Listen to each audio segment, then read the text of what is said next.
মহানগর শাখা কর্তৃক আয়োজিত আজকে গণসমাবেশের সম্মানিত সভাপতি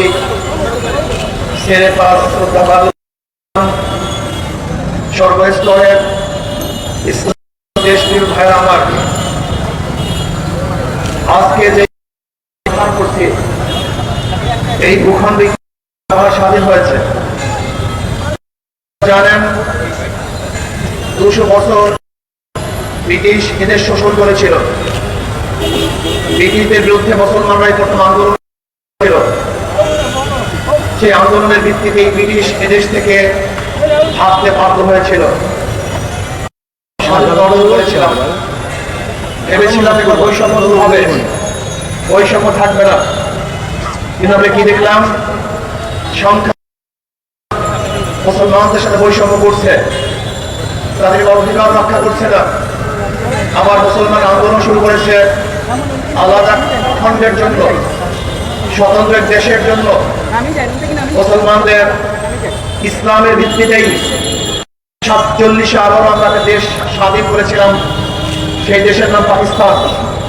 মনে রাখতে হবে যে পাকিস্তান স্বাধীন হয়েছিল একমাত্র মুসলমানদের কারণে, ধর্মভিত্তিক স্বাধীন হয়েছিল, অন্য কোনো কারণে নয়। কাজে দেশ মুসলমানদের দেশ, অধিকার সভা। সবাইকে মনে রাখতে হবে দেশ মুসলমানদের অধিকার সভা। রোড করেছে আমি, হাঁটার অধিকার সভা। প্রতিষ্ঠান করেছে আমি, পড়ার অধিকার সভা।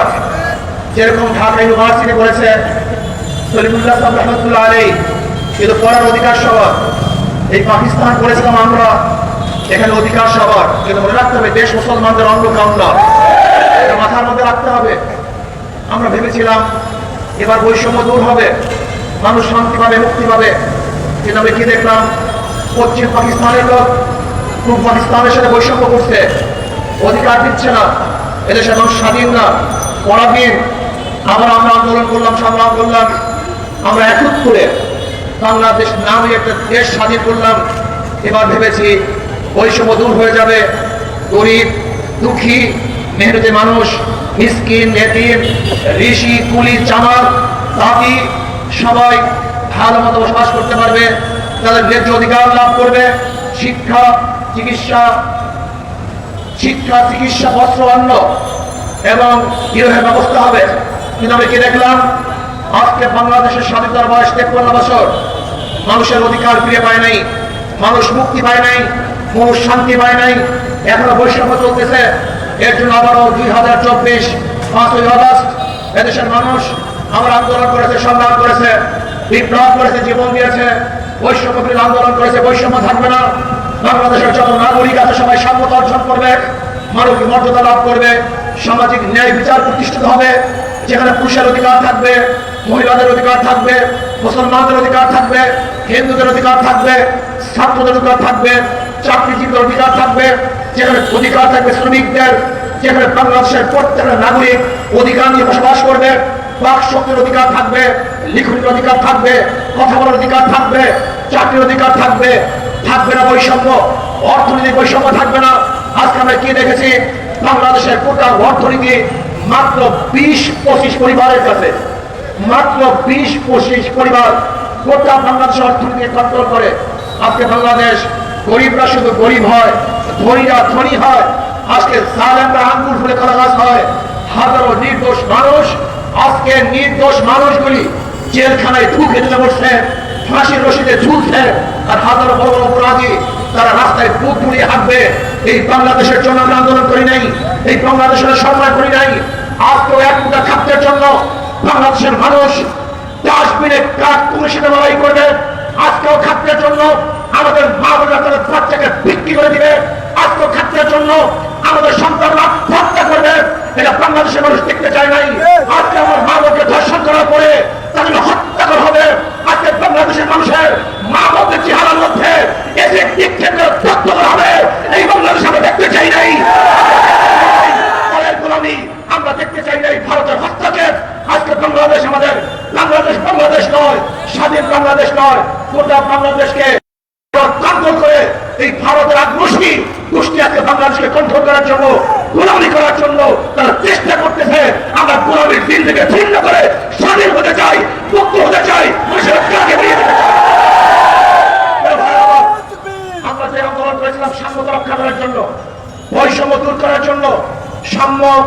মানবিক মর্যাদা, সামাজিক ন্যায় বিচার প্রতিষ্ঠা করার জন্য আমরা কি দেখলাম যে 5ই আগস্টের পরে আবারও দখলদারি, আবারও চাঁদাবাজি, আবারও তোমার চোখকে হত্যা করা হয়েছে, নির্দোষ তোমার চোখকে হত্যা করা হয়েছে, আজকে আমার বাবাকে ধর্ষণ করা হয়েছে।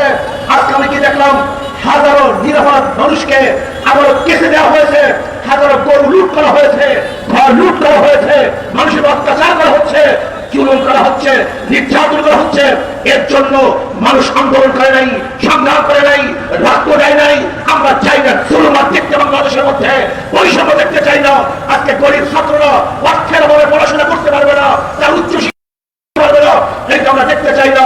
আজকে আমার মামুর মিসকিনরা, এতিমরা, বিধবা এই বাংলাদেশ আমরা দেখতে চাই না। আজকে আলেমদের সাথে বৈষম্য করা হচ্ছে, সবচেয়ে বেশি বৈষম্য শিকার হচ্ছে আলেমরা।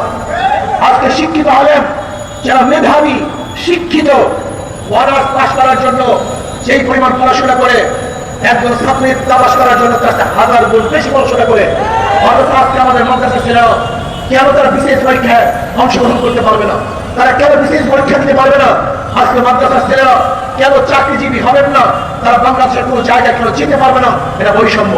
এতে বড় বৈষম্য কিছু হতে পারে না। আজকে কওমি মাদ্রাসার ছেলেদেরকে আজকে অনেক জায়গা দেওয়ার জন্য অযোগ্য ঘোষণা করা হচ্ছে। আজকে যে ছাত্র সবচেয়ে বেশি জানে সেই নিখার কওমি মাদ্রাসার ছেলেরা চাকরি পাচ্ছে না, এটা কেমন বৈষম্য হচ্ছে না? আজকে কওমি ছাত্ররা রিয়ালে অংশগ্রহণ করতে পারছে না, আজকে মেডিকেল অংশগ্রহণ করতে পারছে, অংশগ্রহণ করতে পারছে না। এটা বৈষম্য। এই বৈষম্য বাংলাদেশ আজকে অবস্থাটা কি? ধনী শুধু ধনী হবে আর গরিব শুধু গরিব হবে, এই বৈষম্য দেখতে চাই না। আজকে বাংলাদেশের অর্থনীতির অবস্থা কি জানেন আপনি? আপনি যাবেন আপনার কি মর্গেজ দেওয়ার টাকা আছে?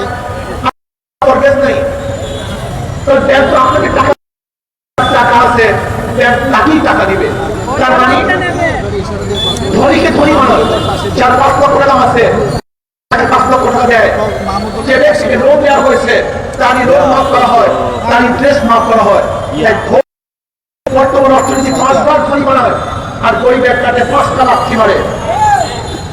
আগে ছিল একবার ধনী, ব্যাংক থেকে 5 লক্ষ টাকা দিয়েছে 2 বার ধনী, তার লোন মাফ করা হয়েছে 3 বার ধনী, তার ইন্টারেস্ট মাফ করা হয়েছে 4 বার ধনী। আর গরিবের কাছে 5টা আগে থেকে 5 লক্ষ টাকা ছিল না 1 লাক্ষি, ব্যাংক থেকে 5 লক্ষ টাকা দেয় নেই 2 লাক্ষি, তার ইন্টারেস্ট মাফ করা হয় নাই 3 লাক্ষি, তার লোন মাফ করা হয় এবং বড়লোকদের যে টাকা মাফ করা হয়েছে বাংলাদেশ ব্যাংকে থাকতো, ওই গরিব বাংলাদেশের নাগরিক হিসাবে সেই টাকার মালিক ছিল, কিন্তু বড়লোক থেকে লোন মাফ করার কারণে গরিবের ব্যাংকের মধ্যে 1 লাক্ষি, মোট 5 লাক্ষি। বর্তমান অর্থনীতি গরিবকে গরিব বানায় আর ধনীকে ধনী বানায়, আর ইসলামী অর্থনীতি হলো গরিবকে ধনী বানায় আর ধনীদেরকে সাম্য রাখে, সমান রাখে। যেমন চাকার কাজের জন্য গরিবদের জন্য, ওষুধ কাজের জন্য গরিবদের জন্য, সেবা কাজের জন্য গরিবদের জন্য, ত্রাণ কাজের জন্য গরিবদের জন্য, কাজের জন্য গরিবদের জন্য। ইসলামী অর্থনীতি গোটা অর্থনীতি গরিবদের জন্য। গরিবরা ইসলামকে ফলো করে না, ইসলামী অর্থনীতি বাস্তবায়ন করতে চায় না। আমি চ্যালেঞ্জ দিয়ে বলতে পারি যে ইসলামী হয় আগামী 5-10 বছর পরে একজন গরিব সীমা নিচে থাকবে না, সব গরিব সীমার উপরে চলে যাবে। আমি চাই যাদের মাধ্যমে এদেশের গরিবরা গরিব হয়, জুলুম হয়, অত্যাচার হয়, অবিচার হয়, তাদেরকে আমরা ক্ষমতা, যারা 5ই আগস্টের পরে লুট করছে এদেরকে আমরা দেশের মধ্যে ক্ষমতা দেখতে চাই। আজকে সমস্যা আমাদের মধ্যে নয়, সবচেয়ে বড় সমস্যা হলো জনগণের মধ্যে। এই জনগণ তাকে নির্বাচন করবে, এই নির্বাচন করতে ভুল করার কারণে তারা বারবার ক্ষতিগ্রস্ত হয়। আপনাকে অবশ্যই মনে রাখতে হবে, একজনের নাম এ, একজনের নাম বি, একজনের নাম সি। এও চোর, বিও চোর, সিও চোর। ক্ষমতা এ, সে কি করবে? কথা বলেন, হটাও এ, বসাও বি, সে কি করবে? হটাও বি, বসাও সি, সে কি করবে? কারণ নেতার পরিবর্তন হয়েছে, দলের পরিবর্তন হয়েছে, নীতি আদর্শের পরিবর্তন হয়নি। ওসি চলে যায়, এসপি পরিবর্তন হয়, ডিসি ট্রান্সফার হয়, কিন্তু দুর্নীতি ট্রান্সফার হয় না। এর কারণটা কোথায়? এর কারণ হলো নেতা পরিবর্তন হয়েছে, লেকিন নীতি আদর্শ পরিবর্তন হয়নি। মাদার গাছ লাগিয়ে আমের আশা করা যায় না, তেঁতুল গাছ লাগিয়ে মিষ্টি ফলের আশা করা যায় না, চোরের মাধ্যমে চোর মুক্ত দেশ গড়া যায় না, ধর্ষকের মাধ্যমে ধর্ষক মুক্ত দেশ গড়া যায় না, দুর্নীতিবাদীদের মাধ্যমে দুর্নীতি মুক্ত দেশ করা যায় না। যতদিন পর্যন্ত খোদাবিও আল্লাহওয়ালা নেতৃত্বে দেশের নেতৃত্ব না প্রদান করবেন, ততদিন পর্যন্ত আন্দোলন করবেন, সংগ্রাম করবেন, কিন্তু মানুষের ভাগ্যের পরিবর্তন হবে না। আজকে এটিএম আবুতুরা এই সিলেটের সাংবাদিক বৈষম্য বিরোধী আন্দোলন করতে গিয়ে তিনি শহীদ হয়েছেন। যে জালেমরা তাকে শহীদ করছে, আমরা তাদের বিচার কামনা করছি। আজকে দেখেছেন গোটা বাংলাদেশ চলতেছে ভারতের নিয়ম অনুযায়ী। আমি গিয়েছিলাম আজকে যেখানে ভোলাগঞ্জ পাথর উত্তোলন করা হয়, সেখানে কি অবস্থা, পরিবেশের দোহাই দিয়ে পাথর উত্তোলন করা সম্পূর্ণ বন্ধ করে দিয়েছে।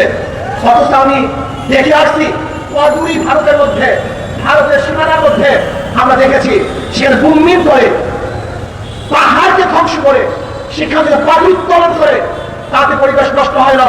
অথচ আমাদের দেশের কিছু ভারতের দালালরা পরিবেশের দোহাই দিয়ে আমাদের দেশের হাজার হাজার হাজার হাজার কোটি কোটি টাকা আজকে তারা নষ্ট করে ফেলেছে। অথচ বিদেশ থেকে, ভারত থেকে পচা পাথর আমি নিজে দেখে আসছি, যেখানে মাটি মাখা খুব পচা মানের পাথর, নিম্নমানের পাথর তারা নিয়ে আসছে। অথচ আমাদের দেশের খনিজ, আমাদের দেশের, আমি অন্তর্বর্তী সরকারকে বলবো, আমি মনে করি যারা পরিবেশের দোহাই নিয়ে পাথর উঠানো বন্ধ করেছেন,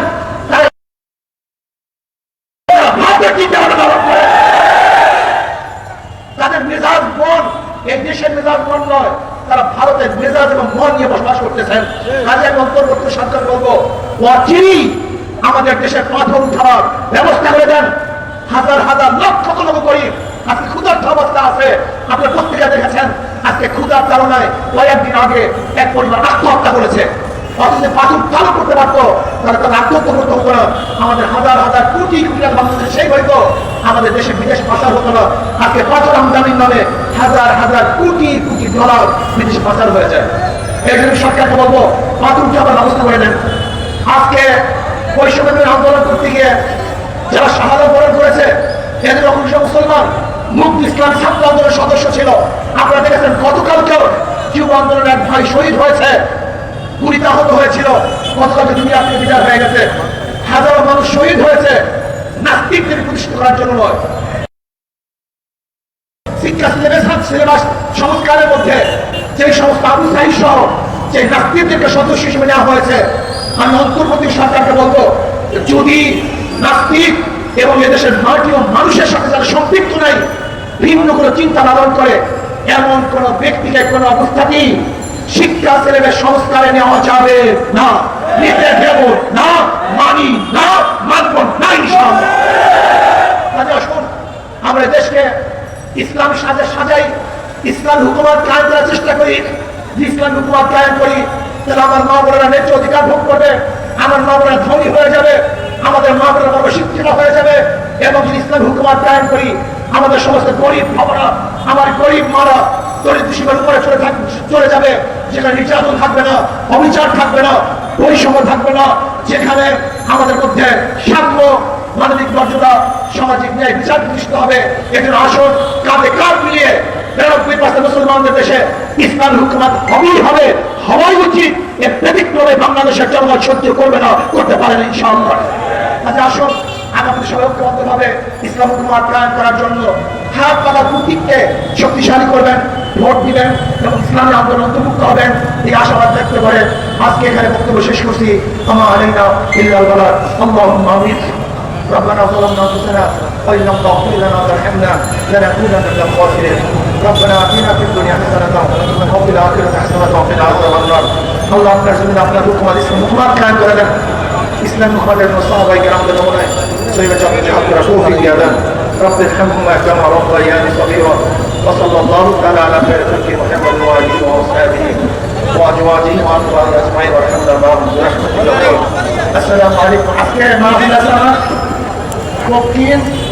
দক্ষিণ সুরমা কদমতলী পয়েন্ট, দক্ষিণ সুরমা কদমতলী পয়েন্ট আমার মাহফিল আছে, আপনারা সবাই যাবেন ইনশাআল্লাহ। আসসালামু আলাইকুম।